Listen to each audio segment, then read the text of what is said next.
Жәнекел Оразбай, бүгінгі кеште қошемет салайық. Жәнекел Оразбай. Неге мен ұғырақтан киерін.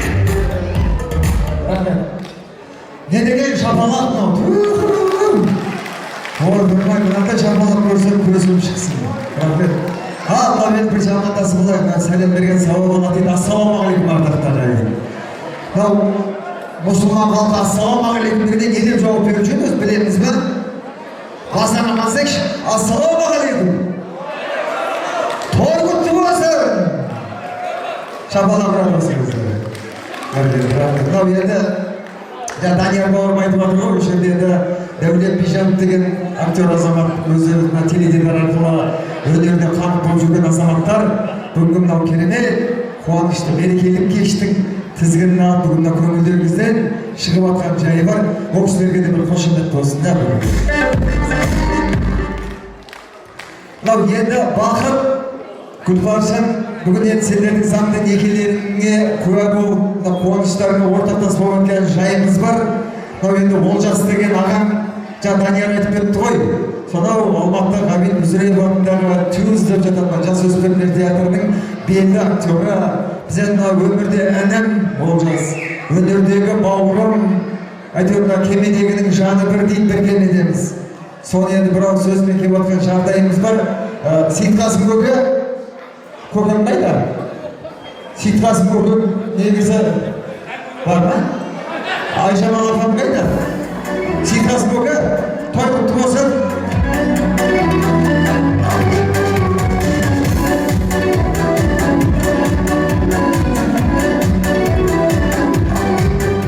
Сіз бір как-то қыз берген адам құсап жүрсіз ғой?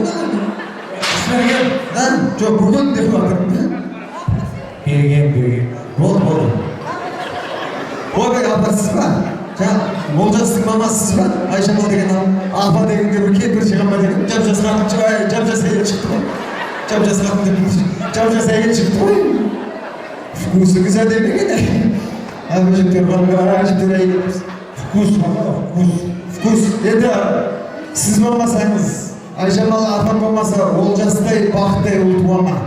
Олжастың өзі Алматыда. Олжас балаңыз бақыт. Ана Олжас ағаң мына жерге бәрімізді алып келді. Сөздің ашығы тегін келдік, настроение жоқ сөздің. Рас өмір тойды ашақ кетіп, довольный болып қайтқанда бүгін еще тегін келіп отырмыз. Еще отырғаннан тойын алып келдім ғой мен. Тойын 30 теңге тойын алып келдім мен енді. 20 салу керек пе еді? 30. Енді той құтты болсын. Баяғы заманда той қалай өтеді? Осы жерде үлкен аталарымыз, әжелеріміз отырды. Баяғы заманда тойда енді ол кезде енді балада болатын тоян ретінде ол кезде ақшаның да бір құны бар кез. Ол кезде малақ білетін еді ғой. Қой, сиыр, жылқы, шамасы келген тұяқ білетін. Қазіргі заманда біз сияқты әртістерді алып келетін болған. Ол үшін бақыт, ана Олжас ағаң бәрімізді осы жерге мал қылып әкеліп отыр осы жерге. Анау дәулет орнынан дұрыс, сен біз бұқа деп қабылда. Ерден қайда? Ерденді арық болса да жылқы. Сайгүл. Бәйге шабатtan түйе. Түйе деп қабылдайсың енді. Тоян ауып кеп отқан жағдайымыз бар. Осы балаңыз жақсы жігіт қой, бірақ бүгін малдық әндеден дұрыс болмады. Мейлі, нәзі болып той құтты болсын. Көкем, мынау әке шешеңді мені сыйлап бақыт орындарынан тұрғандарыңа рахмет. Маған отыр ғой. Мен ана стол биік екен деп той құтты болсын. Құдалар қай жақта? Шардара, елігім. Байлар жандар. Ой, балай, мен құдасыныз. Енді байлар жандардың баласымын ғой, құдалар қайда? Ал менің туысқандарым қайда? Қол көтеріп қойыңдар. Мен көбектің баласымын. Ішінде, ойба, мен құда деп Олжас. Мен бүгін құда деп күтеді екенсің көрсен. Қазір өтем. Ей, жаным, ағайының бір иістеріңізді еске болайыншы бар құдасы. Бақыт кеу бола. Сен чотақ байлар жандардың қызын алып, өйдамай жүрсің бе? Әзілді, Айжамал келіп қойыңыз. Енді, көке, мен сіз бара беріңіз. Бара беріңіз, алып кете саңыз. Маған керек жоқ. Sizge gerek var. Alып deseniz, kiminiz болады? Құда бола ма? Құда болса шыда болады. Алып etsеңіз. Айжамал сізге керек орыз. Мен енді Олжасты бірден бұрыннан танимын деп айта алмаймын, бірақ енді жақында танысам да бір өзімнің бір інімдей болып кетті ападай. Сондай ұлды дүниеге әкелген бірінші алла, екінші сізге рахмет. Сондай керемет балдар тәрбиелеген құрметті құдалар, байлар жандар елі. Енді осылай әулеттен құда болып атсыздар. Өте керемет әулет, өте тамаша әулет. Өкінбейсіздер Құдай қалса. Қыздарыңыз осы жерде бақытты болмаса маған келіңіздер. Бірге келеміз осы жаққа дейін. Ажымалға той өтті болсын. Мына енді әулетке түсіп жатқан екінші келін ғой. Екінші келін, ойбай, екінші келін, бірінші келін де Олжастың үйінде. Олжас келін. Жасыңызын жей жерде болсын. 20-да. Жоқ, мен сізге қырындап тұрған жоқпын. Мен қырындап тұрмын. Жоқ. Köyümüz var böyle baktın. Sikoga. Bugün apam var masaya götüreniz gibi. Şıncasınız şimdi. 20-da? Şöyle pasportta. 22'de mi? 22'de değil. Kusamaydı o. Jas gördü de.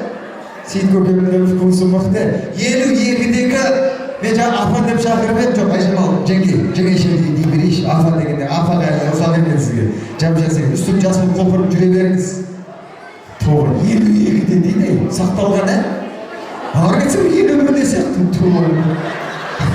Ağrıtsa diyorum 22'de işim bu. Doğru dostum.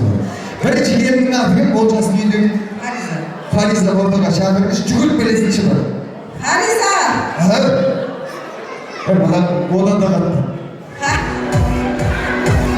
O da Fariza bu sonrayı bağlı sen abi. Olcas'ın bu işini yapayım mesela. Şey gibi. Bayağı. Olcas'ın үйінде kendisi var. Atınız Fariza. Öte konuştum. Lan енді андақтаған мен енді Фариза мектепке шақырған жоқпын. Гүлбаршын енді Құдай қаласа осы әулеттің екінші келінісің. Құдай қаласа осы кез келген қыз барған әулетте бақытты болам деп емес, сол әулетті бақытты етемін деп келеді екен. Осы әулетті бақытты еткенің, ол сенің бақытты болғаның Құдай қаласа. Үлкен алғысының жақсылап таныс бол.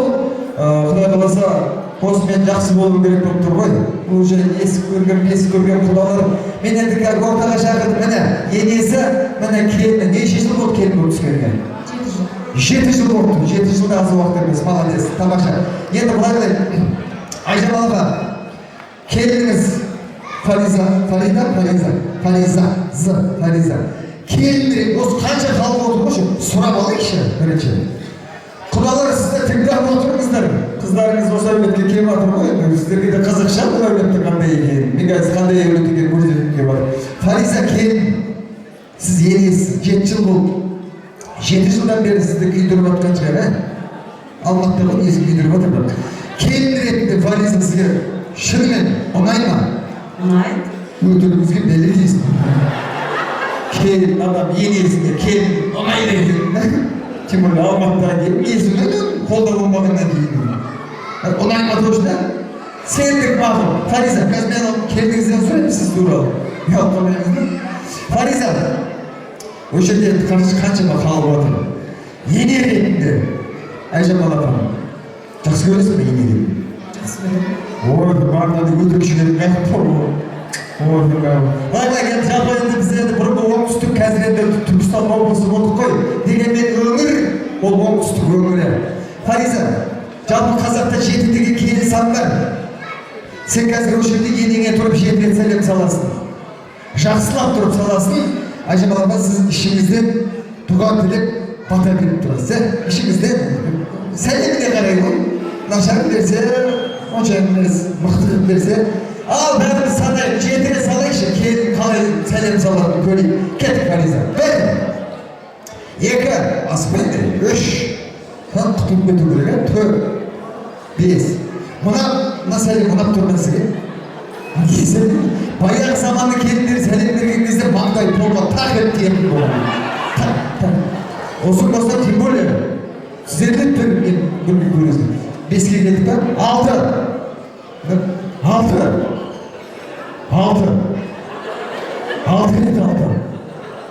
Жеті контроль. Жеті. Соңғы рет. Ой, молодец.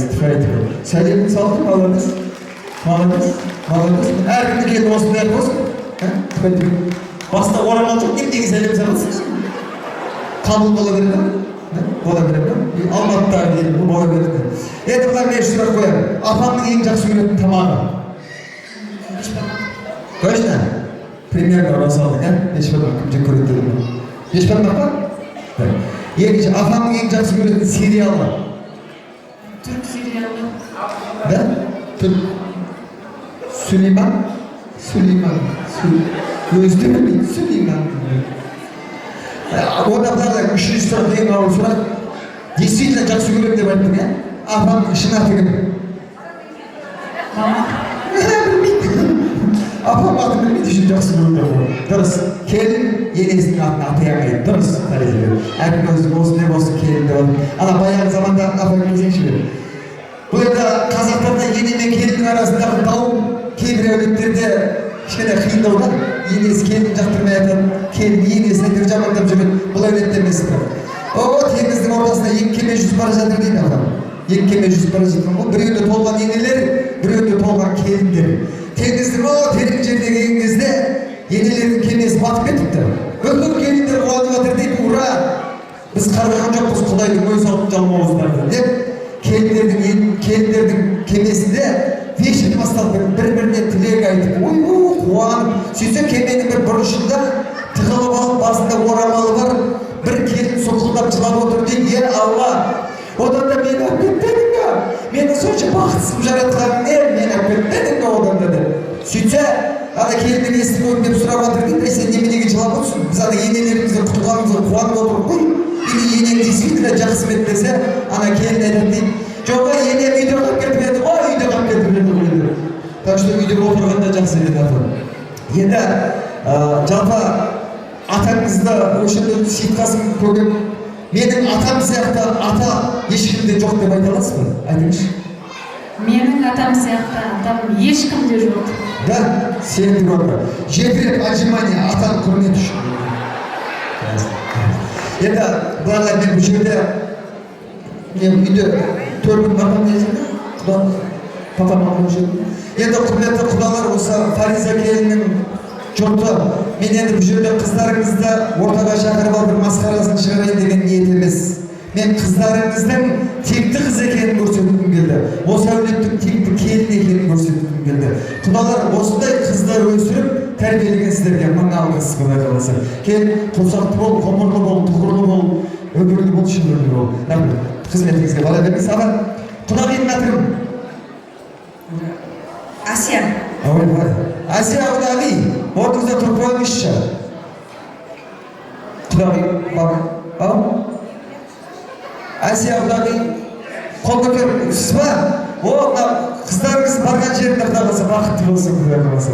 Қыз жіберіп жатсыз ғой, қыз жіберу оңай емес, білеміз біз енді. Мен де жақында қыз жібердім, осындай жасына келіп. Садикке жібердім, бірақ соның өзі ауыр тиді маған. Сіздер басқа бір әулетке беріп жатсыздар ғой, өзіңіз сияқты бір апамыз, Айжан апа, осы құдағиыңыз сияқты, сіз сияқты бір апамыз қызын ұзатып жатыр екен. Сағаттан 12-ге тақалған, сөйтіп жаңағы енді асаба келіп ойбай, жол мұраты жету, қыз мұраты кету, қызды жіберейік енді, 12-ге жақындап қалды деп коридор құрып, сөйтіп жаңағы қыздың әкесі жылап тұр дейді, ағалары, әпкелері, жеңгелері бәрі жылап тұр дейді. Сөйтсе қыздың шешесі анау да тойхананың бір бұрышында бір подружкасымен өсекті періп тұр дейді, деп күліп. Сөйтсе жаңа апамыздың үлкен әпкесі жүгіріп келіп, әй сорлау, ана қызың ұзатылып бара жатыр ғой, өтірік болса да қатарда тұрып жыласай десе, апамыз айтады дейді, ойбай сізға мен неменеге жылаймын, қызды өзім тудым, қызды өзім бақтым, қақтым, қызымның мінезін білем, мен неменесіне жылаймын, жыласам арыммен қарай құдағиым жыласын деген. Құдағиыммен бірге тұрады деген да, көзіңізге жас деп қуаныштан келсін. Алла тағалам ешқашан жылатпасын. Құдай қаласа ұзағынан сүйіндірсін, Айжан апа той құтты болсын. Құдай қаласа осы екінші ұлыңыз, ұлыңызды ұяға, қызыңызды қияға қондырып жатырсыз. Ұзағынан. Ұлдарыңызды ұяға қондырып жатырсыз. Енді анау екі келін, екі қыз ғой енді. Или қыздарыңыз емес пе? Екі немерем. Енді тағы да болады ғой деп жатырмын да. Екі ұлыңыз бар, екі қызыңыз бар, сіз бақыттысыз. Құдай қаласа, бақыт, рахмет, әжем той қонақтарыңыз бара беріңіз. Бақыт, сен бақыттысың, Аллаға шүкір. Кейбір ұлдар болады, әке шешесінің бай болғанын қалайды. Кейбіреулер әке шешесінің бар болғанын қалайды. Аллаға шүкір, ата-анамыз аман болсын, аналарымыз аман болсын. Пайғамбарымыздың маңдайына жазбаған жұмақтың кілті аналарымыздың табанының астында деген. Ана деген үш әріп болғанмен, оның ұғымы үлкен. Құдай қаласа үлкендерді сыйлайық.